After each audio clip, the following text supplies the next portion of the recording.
Intelligence-related things are probably what you're all sick of, right? I mean, with school and everything, we have all of our SATs, our ACTs, and all of those things that honestly we all dread, and they really do slowly kill us from the inside out. But what about emotional intelligence?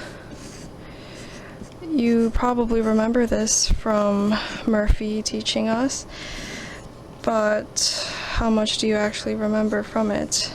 We didn't, after all, learn very much about the subject. So let's recap. What is emotional intelligence? It is often neglected and probably not part of your foremost thoughts. And as you probably remember, emotional intelligence was a theory developed by Daniel Goleman. It is the ability to identify, manage your own emotions and those of others. According to the nationally recognized Dr. Jeffrey Bernstein, it is comprised of 5 different things. One being self-awareness. This is knowing your own emotions, recognizing feelings as they occur, and discriminating between them. The second is mood management. This is handling feelings so that they're relevant to the current situation and that you react appropriately. The third one is self-motivation. This is simply gathering up your feelings and directing yourself towards a goal, despite self-doubt and impulsiveness. Now the fourth one is empathy. This is recognizing feelings in others and tuning into their verbal and nonverbal cues. Now the fifth one is managing relationships. This is handling interpersonal interactions, conflict resolution, and negotiations.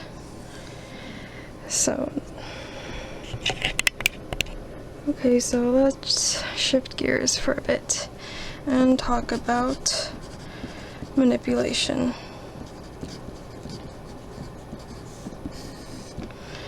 So this is a conscious and deliberate influencing of an individual to achieve a final aim.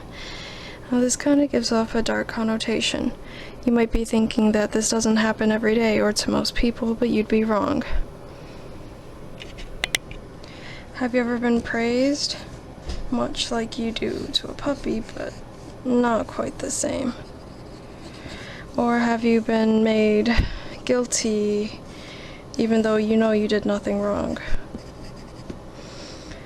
Now, whether you realize it or not, you probably do this often, and those actually can be related to manipulation. Okay, so you're probably wondering, how does this relate to emotional intelligence?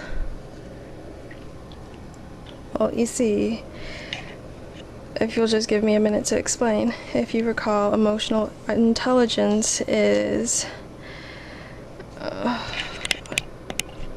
So if you recall, emotional intelligence involves recognizing and managing emotions based on the situation. Now, by recognizing another person's emotions, you could act in a certain way to get a desired result. For example, if you act sad, you'll gain someone else's empathy.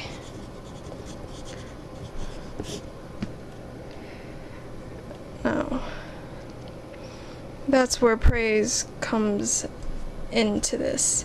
Praise is essentially verbal bribery. Now, you might be wondering what I mean by that. So by targeting insecurities, the flatterer could be trying to gain favor in your eyes in order to renew a relationship or get you to comply to a request. Praise could also be a way to condition a certain action. If you remember what operant conditioning is,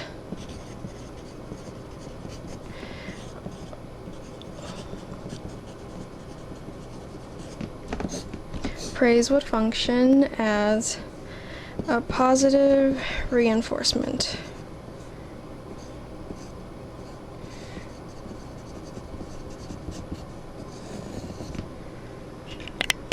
By utilizing emotions, you can manipulate someone, you can influence them to do what you want them to.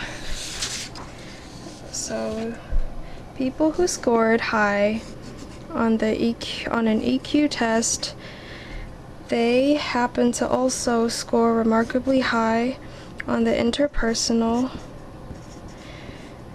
deviance scale.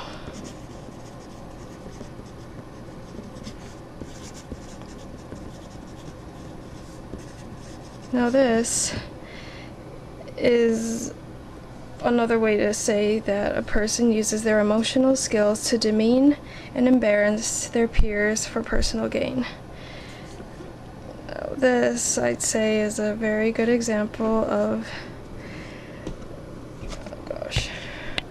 So I sent out a survey which I hope was unbiased, and 35 people responded. So of those 35, 19 people claimed that they either intentionally or unintentionally manipulated people. And of those 19, 8 people intentionally manipulated people. Now that's kind of scary, don't you think? Anyways, of those that manipulated people, all except for one said that they were good, or at least sometimes able to recognize their own emotions as well as the emotions of others. Now, this small-scale survey shows a positive correlation between recognizing emotion and manipulation. So if that was all too ordinary for you, I could also mention a bit on psychopaths. And yes, some of you probably think that all psychopaths are killers, which that is not the case. Meanwhile, some do kill, not all do. You probably know one, there's a small chance of that. Anyways, a psychopath is generally characterized to lack a conscience and empathy, but they're often charismatic and very good at manipulating people since they lack the ability to feel bad about it. Surprisingly, they are good at detecting emotion and manipulating it, much like a puppet, which is a bit of a scary thought, to have someone else be in control of what you do.